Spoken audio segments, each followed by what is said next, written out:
how do I kindly encourage my massively introverted husband to make friends, because I am his only best friend, and if something happened to me, he would have his family who are lovely people, but he has no like really close male friendships. He did in college, but those have dissipated.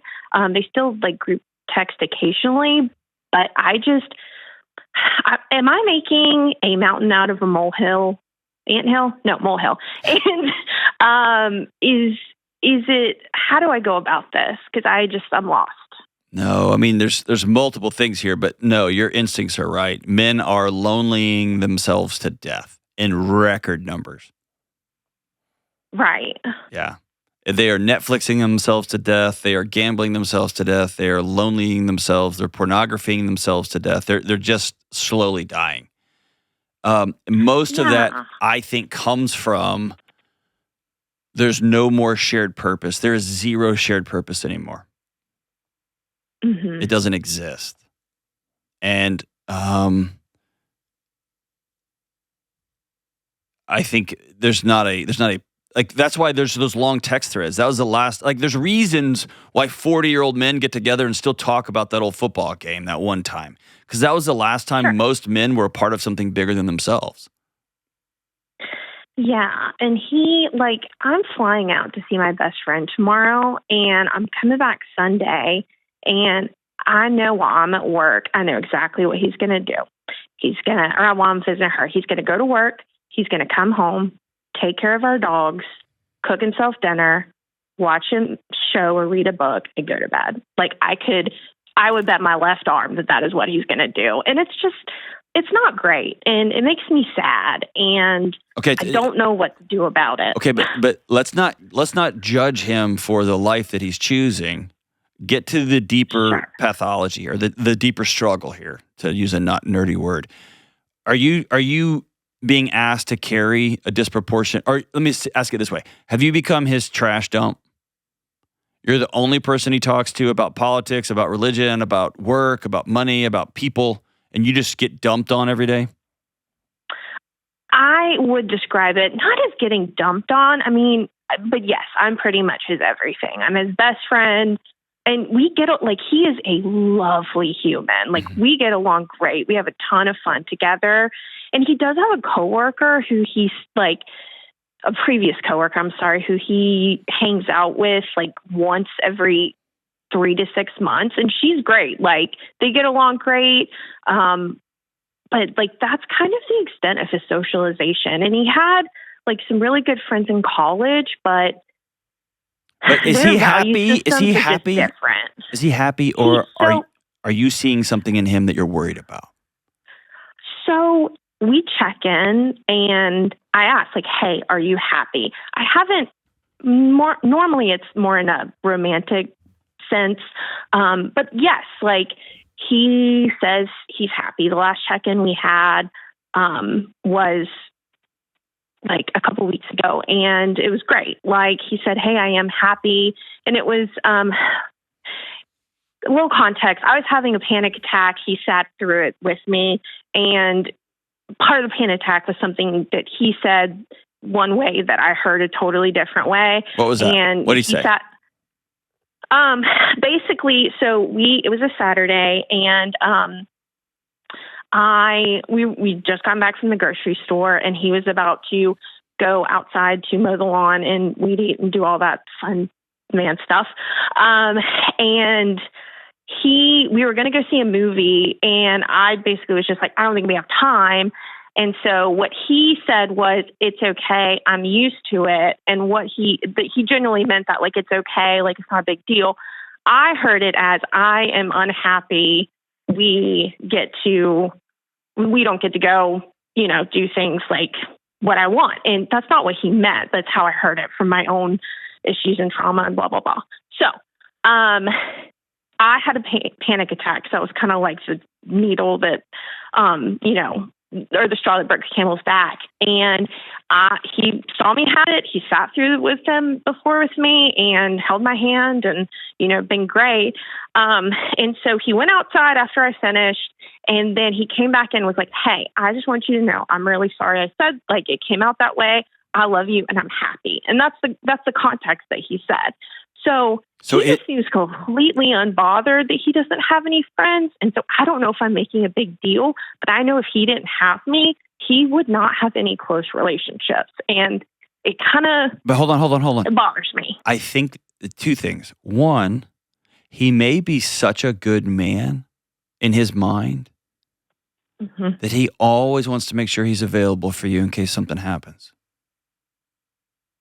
I never thought of that. He may love you so much that how dare he go waste time drinking beers with some buddies watching the fights?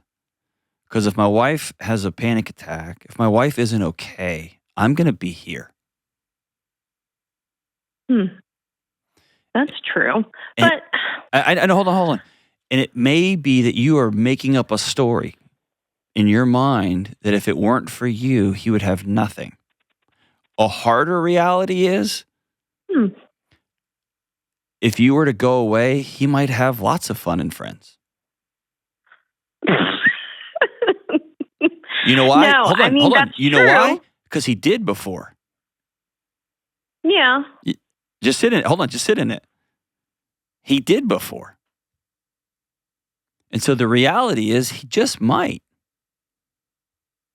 And you have to ask yourself, whoa, if he was going out to hang out with friends once a weekend and once or twice, would I be okay with that? Or if he texted me and said, hey, I'm running 30 minutes late, and I spun off into a panic attack again because I'm so close to the edge most of the time, would I be okay if he wasn't there to sit with me and ride it out? Well, yes, I've had them when I'm completely alone. And I'm medicated. It doesn't happen like every day or anything. But I don't know if that's an issue or not. Because he had, what I was trying to get to earlier was, so he had a really good group of friends in college. And he was even supposed to go on a boys trip with them last November that he canceled, not because of me. They like to party, and he's just past that in his life. Sure. And they were just talking about some things that made him uncomfortable, and so he just bailed and made up an excuse. And so, but I encouraged him. I was like, you should totally go. Have a great time. I'll take care of the dogs. Don't worry about anything. And so those are the only other people that he has, even remote friendships with, and they group text occasionally, but that's it. And so I don't really know what to do. So here's a path forward. One is I would sit down with him and say, hey, I want us to make more friends around town. Okay. And you're about to get on a plane and fly away to your friends. I want you to start being vocal about, I want us to have friends locally here. And my wife and I left to my own devices, I would end up with my old text threads, and I'd hang out with nobody ever. And I would go hunting in the fall with people, but here's what happens when you go hunting. Nobody says anything. You're not allowed to talk. And we'd go sit in the woods next to each other and say no words. And then I'd go and be like, all right, way to go. And then I'd help somebody drag a deer out of the woods. And then I'd be like, man, I hung out with my friends. Yeah. You know what I mean? And so left to my own devices, I could get there really quickly. And I've dug into why. Here's why.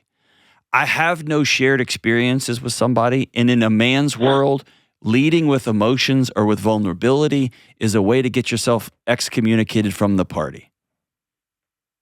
Okay. And so this sounds so ridiculous, but when I say, hey, we're having a couple over for dinner, and my wife's like, awesome, who is it? And I tell them, and she's like, great, that's cool.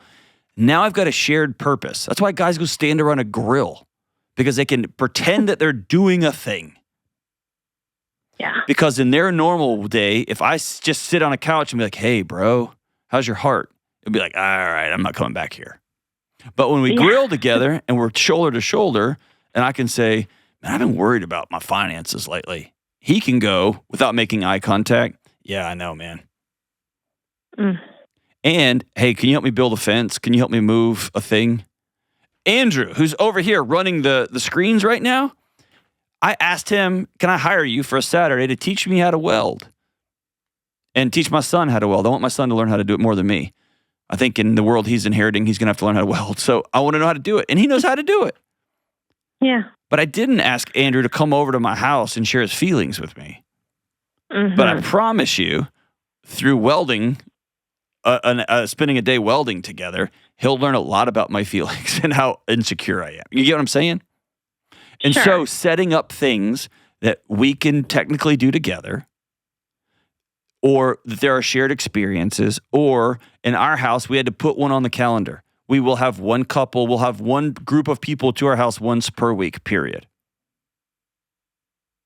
That's just a rule we made in the house. And we don't always stick to it, but most of the time we have somebody over at the house. Yeah. And it's a wacky cascade of characters that comes over to our house. And I love it. I love it for us. I love it for our kids. I love it for my friends, all of it. And I've made some great friends out of it. So more of like a, hey, let's do this together type of thing? I think absolutely. So that's my thought there, Morgan. I think you have to wrestle with, he doesn't seem that there's a problem. And so feeling the problem in your chest and then saying, you need to go do this to fix my angst, that's a recipe for things not getting fixed. Or for him going to sit at a bar with a couple of dudes and being like, hey, have you tried the hot wings? No. Cool. All right, man, see you later. Like big gulps, huh? Like it's just not a recipe for that. Shared experiences. Now we're talking.